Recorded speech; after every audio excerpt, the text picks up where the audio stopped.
De son côté, Joubit était assis à son bureau, totalement concentré sur la signature des derniers documents avant de quitter son bureau. C'est alors que son ami, Peter, le directeur adjoint de l'entreprise, fit son entrée pour lui parler. Peter était pur américain, avec une peau pâle et des cheveux blonds tombant en cascade, au milieu desquels brillaient ses yeux bleus, évoquant le lointain regard sur l'océan.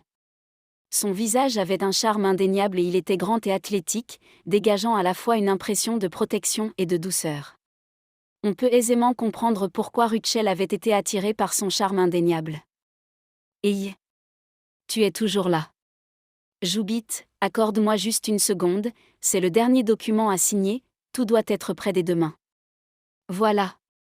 C'est terminé. Ensuite, il organise tous les documents dans un cartable, puis il appela la secrétaire par téléphone, dont le bureau se trouve tout au bout du couloir.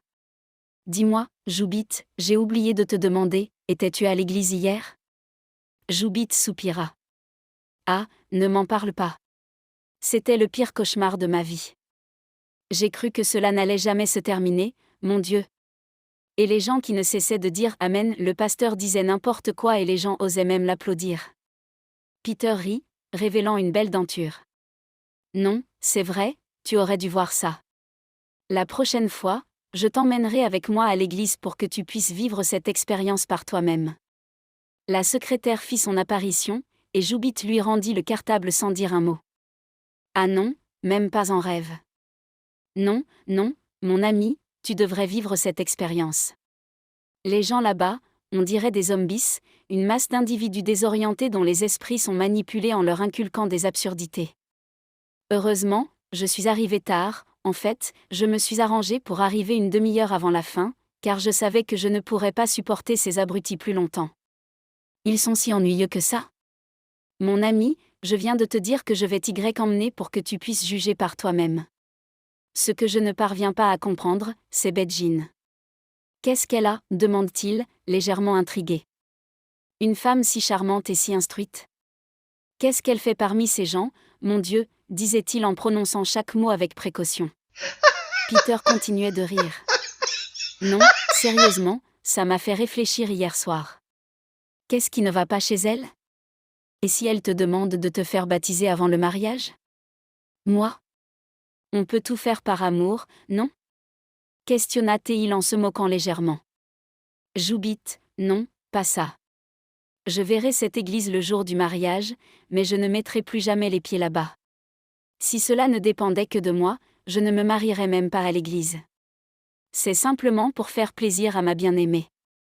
Moi, j'aurais préféré un mariage dans un hôtel 5 étoiles, au bord de la mer, en pleine nature, mais jamais à l'église. Je t'assure, tu finiras avec un terrible mal de tête après avoir fréquenté ces gens. J'ai dû prendre un cachet avant de me coucher hier soir. Mon Dieu, tu vas me tuer. Je ne veux vraiment pas y aller, et surtout, je ne veux plus revoir Rachel, du moins pas pour le moment. Un silence s'installe. Ah, Rachel, la pauvre. En parlant d'elle, comment va-t-elle? D'après toi? Tu penses qu'elle va mieux après le sale coup que tu lui as fait? J'ai eu de la peine pour elle franchement. Cette fille commençait sérieusement à me taper sur les nerfs avec ses histoires de mariage. Tu me vois, moi, me marier avec une femme? Je suis bien trop jeune pour penser à ça, laisse-moi profiter de ma trentaine. Moi, sans te cacher la vérité, mon pote, j'ai parfois cru que tu l'aimais vraiment au fond de toi et que tu ne pourrais pas la quitter. Après tout, tu as battu un record avec elle, c'est la première fille avec qui tu es resté 1 an. Je n'en reviens pas. Un bon viveur comme moi, qui court d'une femme à l'autre, bien que je n'étais pas fidèle, mais je ne pouvais pas me passer d'elle, tu vois. Elle me gâtait avec ses délicieux plats créoles, oh mon Dieu. Tu te rappelles quand elle est venue ici avec ce petit gâteau créole, comment ça s'appelle déjà? Il essaie de se rappeler. Pain pata. Pain pata, oui voilà. Oh mon Dieu, j'ai déjà l'eau à la bouche. Et je ne peux pas oublier les acras et les tasseaux. Elle a sa manière à elle de préparer le riz avec les haricots rouges, que ce soit avec de la viande ou du poisson. Mon Dieu, c'est tellement bon. C'est vraiment la cuisine créole qui me retenait auprès d'elle, sérieusement mec, tout cela me manque déjà. Et en plus, au lit, elle a une manière spéciale de faire les choses, tu ne peux même pas imaginer. Épargne-moi les détails STP, n'oublie pas que